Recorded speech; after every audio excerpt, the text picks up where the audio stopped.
The most valuable piece of real estate in America might be an empty field next to a power line. That sounds ridiculous, until you look at what's being built on those fields. Microsoft, Google, Amazon, Meta, and Oracle are spending hundreds of billions of dollars on data centers. And these aren't ordinary data centers. Some of the new AI campuses are designed to consume hundreds of megawatts of electricity. The largest projects are targeting a gigawatt or more. That's roughly the scale of a small power plant, and it's creating a problem the technology industry isn't used to dealing with. There simply aren't enough places where you can build them. The four major hyperscalers are estimated to spend around $725 billion on infrastructure in 2026. Goldman Sachs estimates the broader AI infrastructure build-out could reach roughly $7.6 trillion between 2026 and 2031. But before any of that money becomes computing capacity, companies need three things: land, power, and time. And all three are becoming scarce. Buying land is relatively easy. Getting hundreds of megawatts of electricity to that land is not. The American grid wasn't built for thousands of enormous new industrial customers arriving at once. A large data center needs a grid connection. That can require new substations, transmission upgrades, transformers, and engineering studies. The result is a massive backlog. Large projects can face interconnection waits of roughly 4 to 5 years, with hundreds of gigawatts of proposed projects waiting to connect. For an AI company, that's an eternity. So developers are changing what they look for. They're hunting for sites that already have access to major transmission infrastructure, former industrial sites, power generation sites, land near existing substations, places where new electricity generation can be added without waiting years for the wider grid. The value of the property increasingly depends on what's connected to it. 1,000 acres without power isn't necessarily very useful. 100 acres with a huge power connection can be worth a fortune. And that helps explain one of the strangest developments in the data center boom. Big tech is getting interested in nuclear power.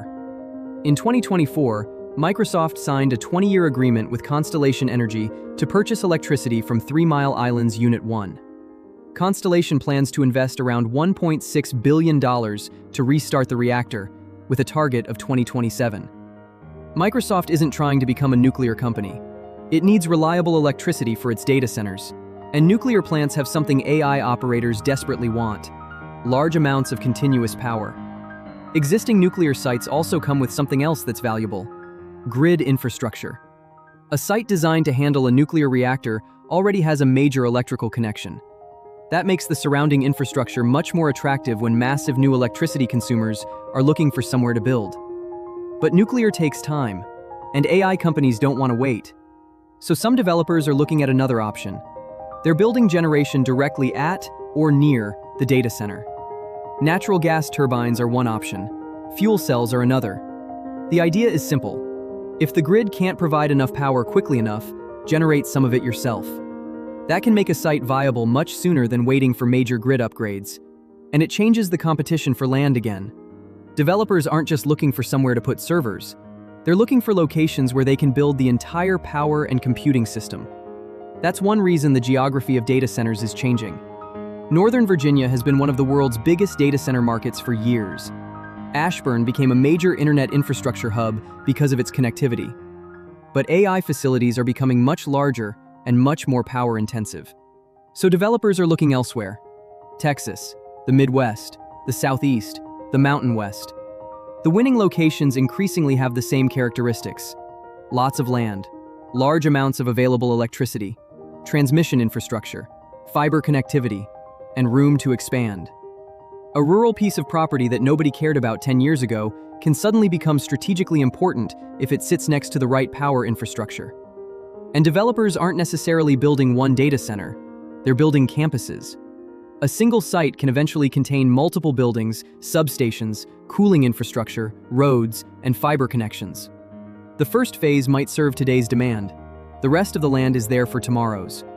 That's important because building the electrical infrastructure around a site can take years. Once it's in place, expanding the campus is much easier than starting over somewhere else. So companies are securing land well ahead of the computing demand they're expecting. They're effectively reserving future capacity. And that's where the land grab becomes literal. The hyperscalers are at the center of the spending. Microsoft, Amazon, Google, Meta, Oracle. But they're not doing everything themselves. There are specialized data center operators such as Equinix, Digital Realty, and CoreWeave. There are power companies, cooling and electrical equipment suppliers, construction companies, fiber providers, real estate investors. All of them are expanding because the same basic requirement keeps coming back. More computing requires more physical infrastructure. And that infrastructure has to be built before the demand arrives. That's the bet.